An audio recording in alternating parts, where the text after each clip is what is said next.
अथ शब्द परिच्छेदः शब्द निरूपणम् आप्तवाक्यं शब्दः आप्तस्तु यथार्थवक्ता वाक्यं पदसमूहः यथा गामा नयति सक्तं पदम् अस्मात् पदादयो अर्थो बोधव्य इति स्वरः संकेतः शक्ति। आप्तों के वाक्य को शब्द प्रमाण कहते हैं। जो यथार्थ यानी सत्य बोलता है उसे आप्त वचन कहते हैं। पदों के समूह को वाक्य कहते हैं। जैसे गाम आनय शक्ति से युक्त शब्द को पद कहते हैं।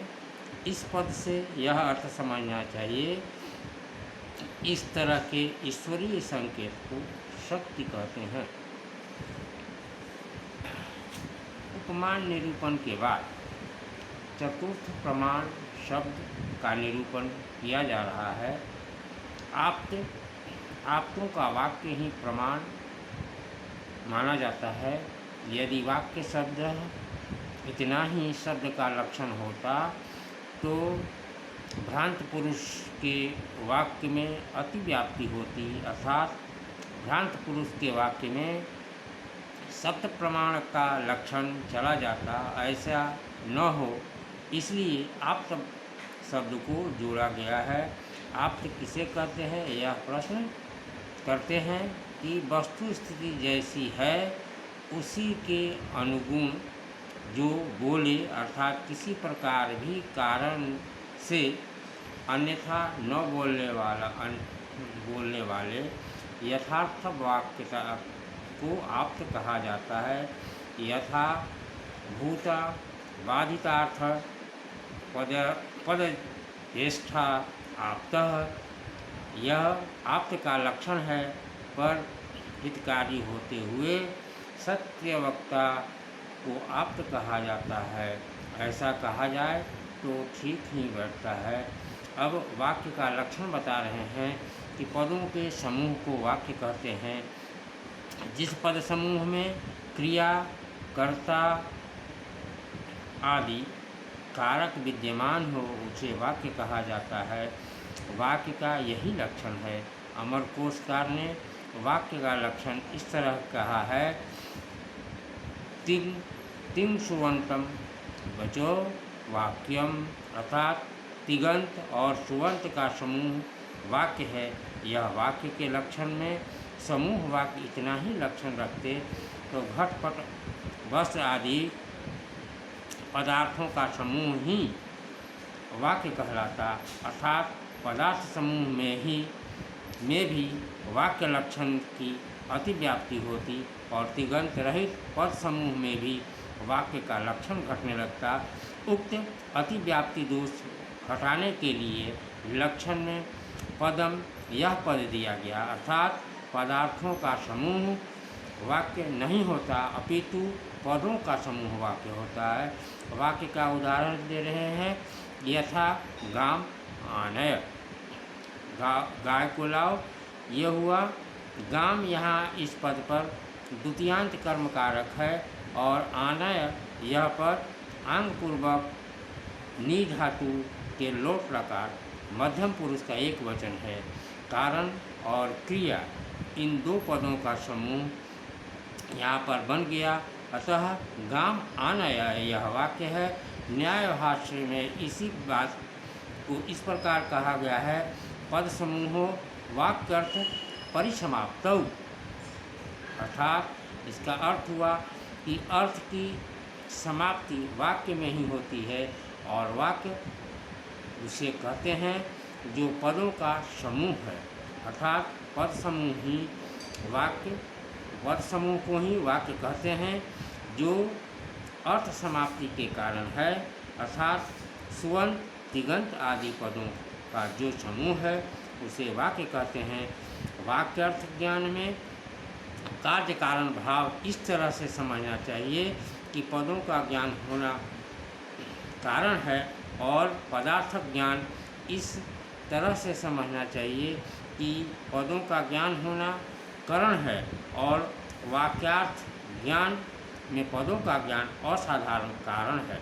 इस तरह वृत्तिक ज्ञान के साथ पदक ज्ञान से जन्य पदार्थ को उपस्थिति व्यापार है और वाक्यार्थ ज्ञान अर्थात शब्दबोध ही उसका फल है।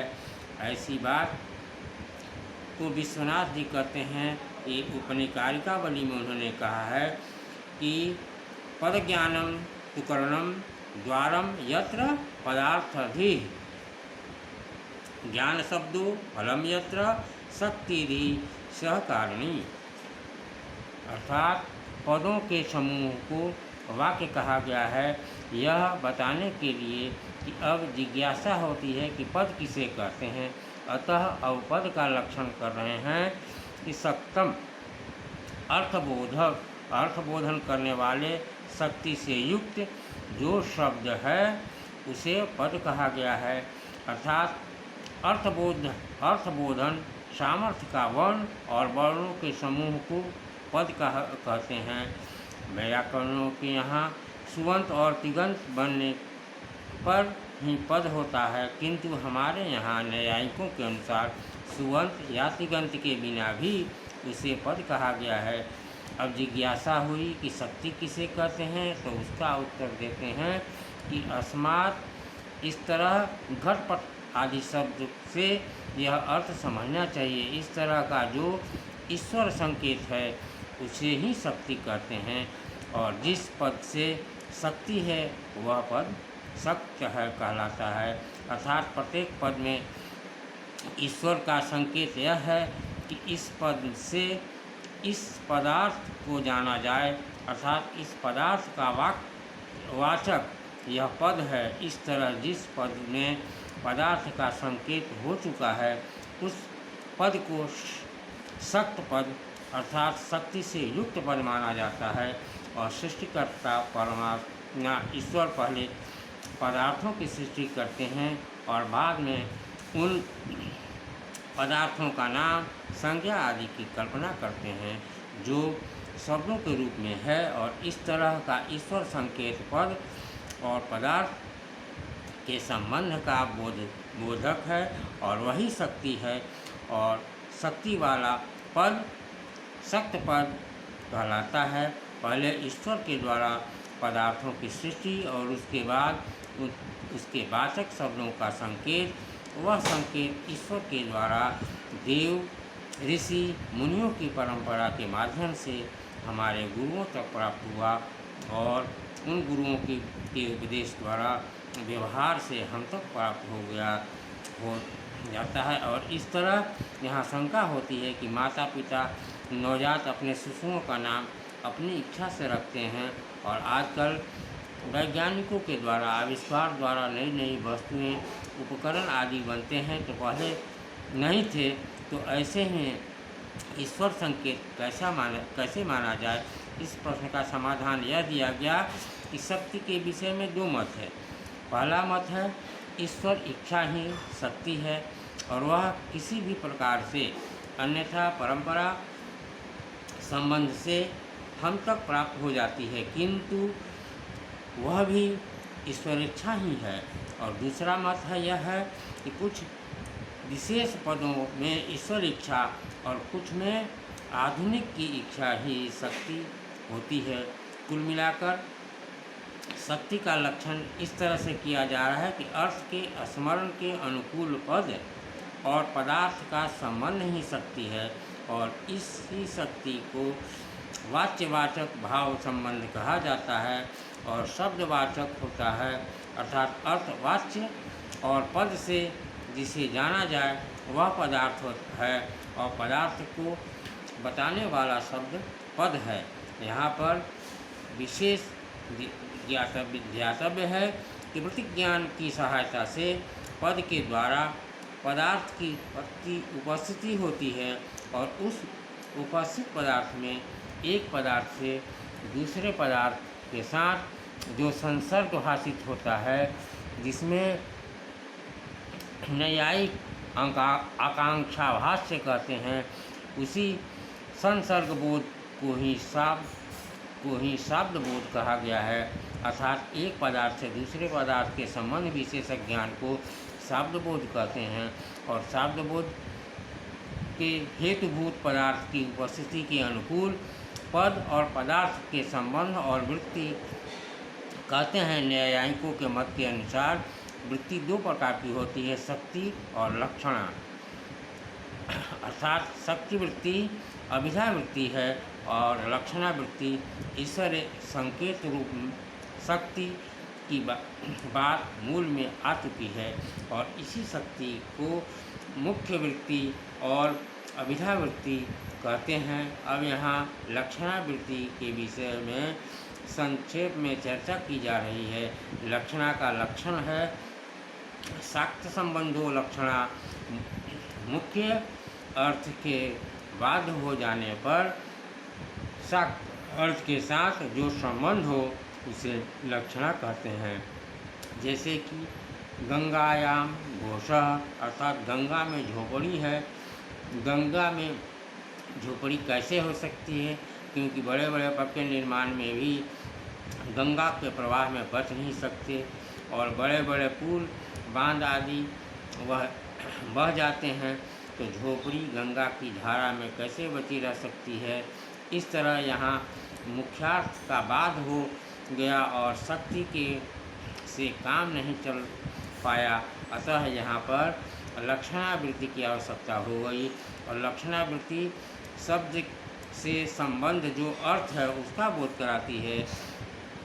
वह गंगा पद का गंगा का तीर अर्थ कर देती है, अर्थात शक्त्यार्थ से संबंध करके अर्थ को बैठाती है।